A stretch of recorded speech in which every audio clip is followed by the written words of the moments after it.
नमस्कार प्रिय दर्शकों, आप सभी के सम्मुख उपस्थित हूँ ज्योतिष शास्त्र से एक महत्वपूर्ण सूत्र को लेकर। आज मैं आप सभी को बताने वाला हूँ देवगुरु बृहस्पति से संबंधित एक महत्वपूर्ण सूत्र। यह श्लोक आप देख रहे होंगे। इस श्लोक का अर्थ और जन्म कुंडली पर इस सूत्र को सिद्ध करके भी बताऊंगा, जन्म कुंडली के ऊपर भी बताऊंगा कि यह सूत्र का अर्थ क्या है, यह सूत्र क्या कहता है, जन्म कुंडली में किस प्रकार की अवस्था पर यह सूत्र घटित होता है। और आप इस सूत्र को विस्तार से समझिए और अपने जन्म कुंडली पर देखिए। कार्यक्रम प्रारंभ करूं इससे पूर्व आप हमारा कार्यक्रम पहली बार देख रहे हैं, अभी तक चैनल को सब्सक्राइब नहीं किया है तो कृपया चैनल को सब्सक्राइब कर लें, साथ ही बेल आइकन का भी बटन प्रेस कर दें ताकि हमारी नवीन वीडियो का नोटिफिकेशन आपको सबसे पहले प्राप्त हो सके। जी हाँ प्रिय दर्शकों, अब आते हैं हम अपने कार्यक्रम पे। आज मैं आप सभी को देवगुरु बृहस्पति से संबंधित एक महत्वपूर्ण सूत्र बताने वाला हूँ। जैसा कि आप सभी श्लोक देख रहे होंगे, एक एव बलि जीवो लग्नस्थोरिष्ट संचयम हंति पापक्षयम भक्त्या प्रणाम इव शूलिनः। प्रिय दर्शकों, शूलिन कहते हैं भगवान शिव को, और प्रणाम का मतलब आप समझ रहे हैं, भक्त्या मतलब भक्ति पूर्वक, पापक्षयम मतलब पापों का क्षय, हंति मतलब नाश। अभी इस लाइन का अर्थ बताऊंगा, इससे पहले आप ऊपर वाली लाइन देख लीजिए। एक मतलब अकेला, एव मतलब ही, बलि मतलब बलवान, बलिष्ठ, जीवो जीव कहते हैं देवगुरु बृहस्पति को, लग्नस्थो यानी जन्म कुंडली के, ये जो जन्म कुंडली है इस जन्म कुंडली के लग्न भाव में बैठे ग्रह को लग्नस्थ कहते हैं। रिष्ट संचयम। प्रिय दर्शकों, श्लोक का अर्थ हुआ एक यानी अकेला, एव मतलब ही यानी अकेला ही, बलि मतलब बलवान जीवो यानी अकेला देवगुरु बृहस्पति बलिष्ठ होकर, लग्नस्थो यानी लग्न में, यानी अकेला ही लग्न में बलवान देवगुरु बृहस्पति रिष्ट संचयम सारे अरिष्टों को दूर करता है। जैसे हंति पापक्षयम भक्त्या प्रणाम इव शूलिनः। जैसे भक्त्या यानी भक्ति पूर्वक, शूलिनः भगवान शिव को प्रणाम करने से वे भगवान शिव हमारे समस्त पापों का हंति मतलब नाश कर देते हैं। प्रिय दर्शकों, एक बार पुनः देखिए श्लोक को। कहता है एक एव बलि जीवो, अकेला, एक का मतलब अकेला ही, बलवान बृहस्पति, जीव जीव कहते हैं बृहस्पति को, एक ही बलवान बृहस्पति यदि लग्नस्थ हो यानी जन्म कुंडली के लग्न भाव में बैठे हो तो अरिष्ट संचयम यानी अरिष्ट समस्त दोषों को दूर कर देते हैं। शास्त्रकार कहते हैं किस प्रकार से, जैसे भक्त्या यानी भक्ति पूर्वक प्रणाम करने से, यानी किनको, भगवान शिव को, शूलिन, प्रणाम इव शूलिनः, भगवान शिव को भक्ति पूर्वक प्रणाम करने से वे भगवान शिव हमारे समस्त पापों का हंति मतलब नाश कर देते हैं, सभी पापों को दूर कर देते हैं। उसी प्रकार लग्न में बैठे देवगुरु बृहस्पति यदि बलि हो तो ये देवगुरु बृहस्पति अकेले ही समस्त जन्म कुंडली के दोषों को दूर कर देते हैं। यही यहाँ श्लोकार्थ में भी है। अकेला बृहस्पति ही यदि बलवान होकर लग्न भावस्थ हो तो सारे अरिष्टों को दूर करता है। जैसे भक्ति पूर्वक भगवान शंकर को प्रणाम करने से समस्त पाप नष्ट हो जाते हैं। प्रिय दर्शकों, अब सवाल यह है कि देवगुरु बृहस्पति लग्न में तो हैं, लेकिन किस अवस्था में वह बलिष्ठ होते हैं, बलवान होते हैं। तो इसको समझिए। इससे पूर्व शास्त्रकार का एक मत और है, जो मत मैं आप सभी के सम्मुख रख रहा हूं। शास्त्रकार कहते हैं, किम कुर्वन्ति ग्रहा सर्वे केंद्रे यदि बृहस्पति।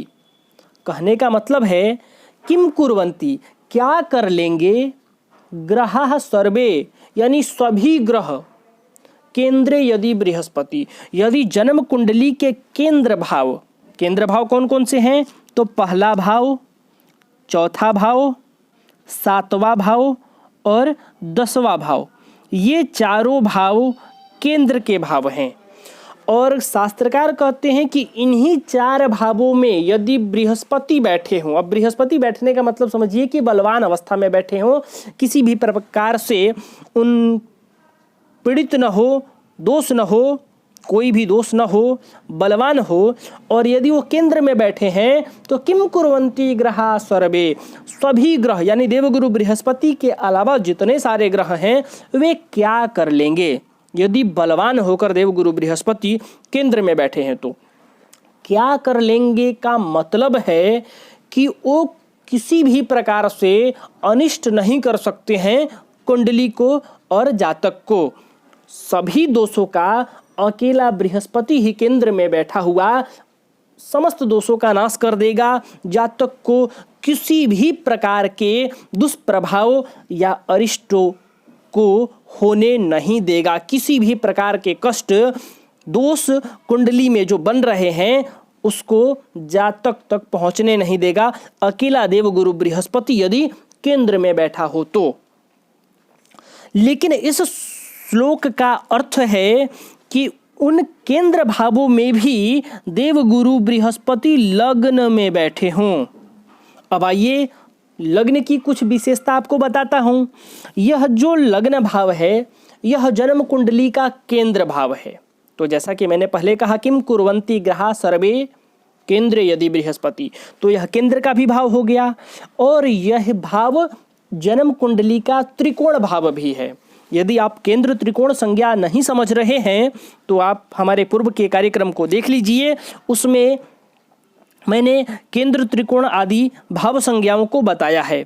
तो केंद्र का भाव हो गया प्रथम भाव, और यह त्रिकोण भाव भी है। हालांकि त्रिकोण भाव ये भाव होते हैं, यानी पहला, पांचवा और 9वां।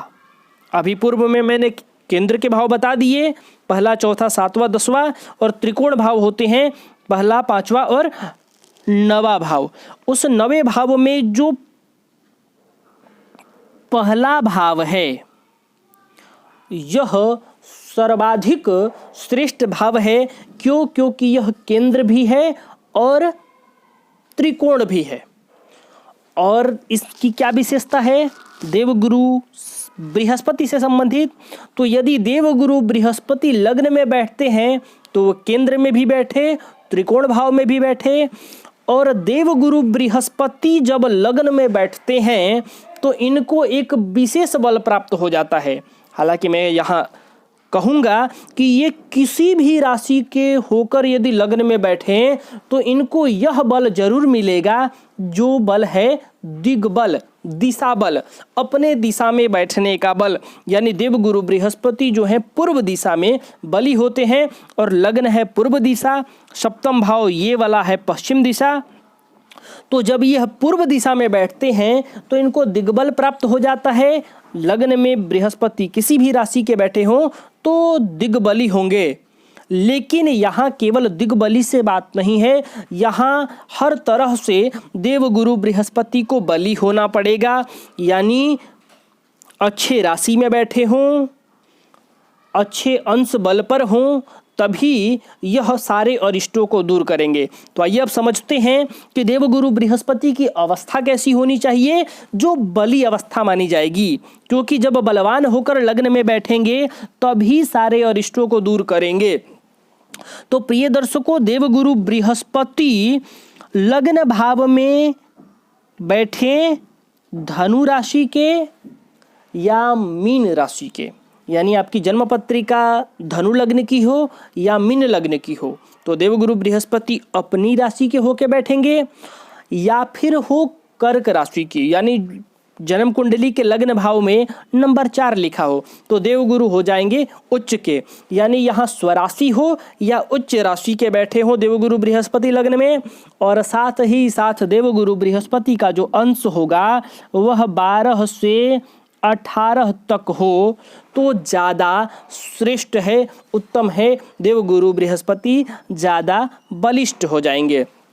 इसके साथ ही मैं यह कहना चाहूँगा कि देवगुरु बृहस्पति पर किसी भी प्रकार के पापी ग्रहों की दृष्टि न हो, दोष न हो, जैसे राहु, केतु, शनि इत्यादि का दृष्टि न प्राप्त हो, उनसे ये पीड़ित न हो। शुभ ग्रहों की यदि दृष्टि, युति इत्यादि मिल जाए तो सोने में सुहागा।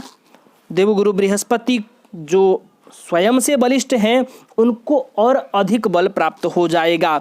लेकिन श्लोक केवल इतना ही कहता है कि यदि ये लग्न में अकेला भी रहेंगे और बलवान अवस्था में हैं तो जन्म कुंडली के समस्त दोषों का नाश कर देंगे। किस प्रकार? जैसे भगवान भोलेनाथ को भक्ति पूर्वक केवल प्रणाम कर लेने से वे भगवान भोलेनाथ आशुतोष हमारे समस्त पापों को दूर कर देते हैं। प्रिय दर्शकों, मैं आशा करता हूँ कि आप इस श्लोक के अर्थ को समझ गए। अब आपको इसमें कहीं त्रुटि नहीं होगी। फिर भी यदि आपको यह श्लोक भली प्रकार से समझ नहीं आया, कहीं आपको इसमें ऐसा लगता है कि ये चीज़ हमें समझ में नहीं आया, आप उस चीज़ को कमेंट बॉक्स में पूछ सकते हैं।